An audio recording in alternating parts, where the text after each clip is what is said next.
Hello, Changemakers. My name is Renee, producer and host of Changemakers, a show by stedtnitz Design Your Life, a private life, career, and educational consulting service based in Zurich, Switzerland. Why Changemakers? Because stedtnitz Design Your Life believes by helping people find meaning, discover their interest and passion, they can change the world for the better. And that's you, the listener, the Changemakers.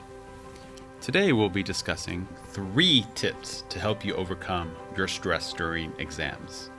Our intention with this episode is to transform your stress to certainty and ground you into balance so you can perform at your peak potential. It brings us great joy to provide our 35 years of experience and support you in designing the life you've always imagined. If you are a student who's stressed by the exams or deadlines, book a free intro coaching session at stedtnitz.ch by clicking on Free Intro Coaching on the top right-hand corner. Let us know how you're feeling and help you overcome your stress.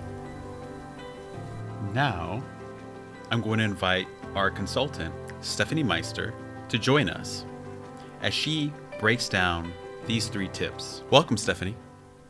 Hi everyone, it's December and exams are coming up soon. Exam season is always a stressful time, but I know that many of you are especially stressed right now because the exam format has changed and you don't know what you're up against. Just remember, some of these new exam formats are new for everyone, so everyone is in the same boat. Just breathe deeply, take it one question at a time.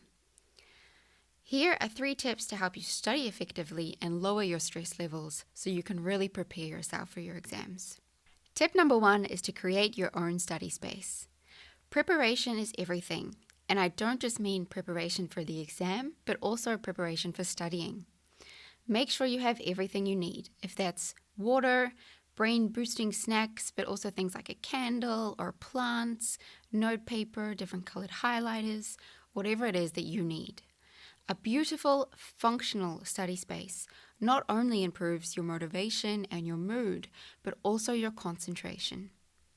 Human beings love routine, so having a study space can help your brain associate that area with concentrated learning. Also, don't compare about how other people are learning. Just remember, everyone has their own learning style. Some people really thrive off hours of repetition and flashcards. Others prefer reading, summarizing different concepts, or learning from old exams. Maybe you prefer a mix of all of those things. Just do what's best for you. Tip number 2 is to take a break every once in a while. When you're feeling stressed and overwhelmed, this will inhibit your ability to study efficiently and remember what it is you're learning. So make a point of taking breaks. If that's a power nap, a walk outside, maybe a coffee break with a friend where you don't talk about the exam. Don't feel guilty for taking a day off. Just see it as a reward for all of the hard work you've done so far. Your brain actually needs this time to sort through, but also consolidate all of the knowledge that you've learned. This gets put into your long-term memory and it makes room for new learning the next day. Make sure you finish studying at least an hour before going to bed as well. Don't look at this as lost time. Instead, see it as time to unwind, watch a funny movie, listen to music. This will enable you to get a better night's sleep and ultimately enable better studying the next day. Tip number 3 is to study for the type of exam you have. Be efficient because each exam requires different types of preparation. A multiple choice exam, for example, they contain many different types of questions, which forces students to be familiar with a much broader range of material than, for example, other exams do. The most important thing for a multiple choice exam is to take the time to read each answer carefully. Usually, the wrong answer also sounds right, except for maybe 1 or 2 words.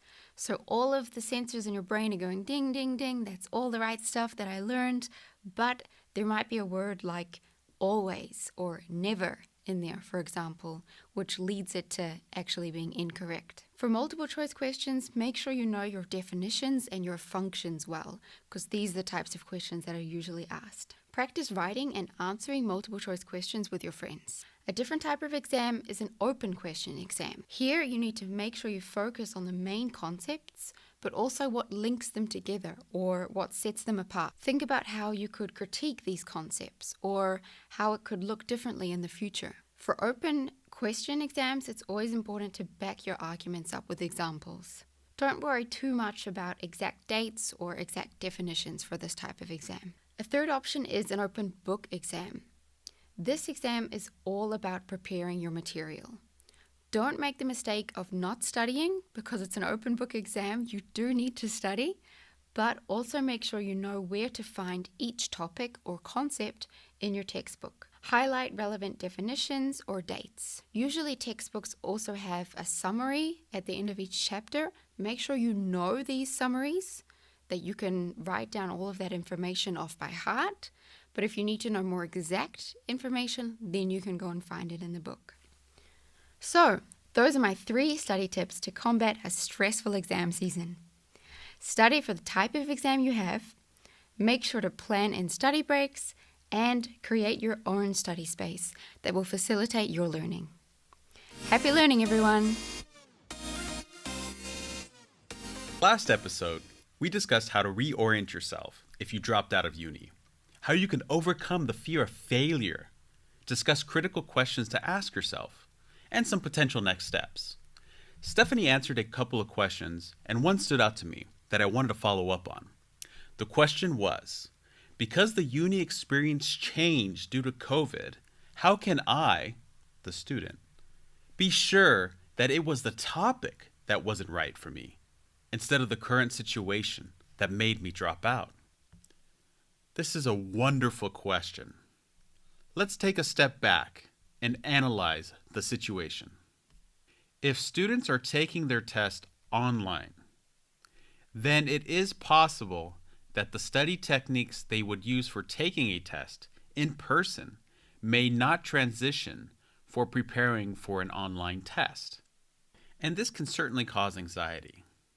For example, if you're the type of person who prefers to go through the exam and answer everything you know and come back to the questions you found more difficult later, but now are faced with not being able to go back to the previous questions because of the new online test rules. Or given that the students are taking the online test from home and the university wants to ensure the students don't use notes during the test, so they implement a stern time limit to complete the exam. All these conditions can be very stressful, and it's not your fault. The rules of the game have changed, and all the tools you've learned to prepare for this point in your career may not help you. So, if you are failing your exams, it may be the current stressful situation, and you may want to consider learning new study or stress techniques. But it also may be that your heart isn't in the topic, and we propose you see clarity of your interests and passions. So there you have it, Changemakers.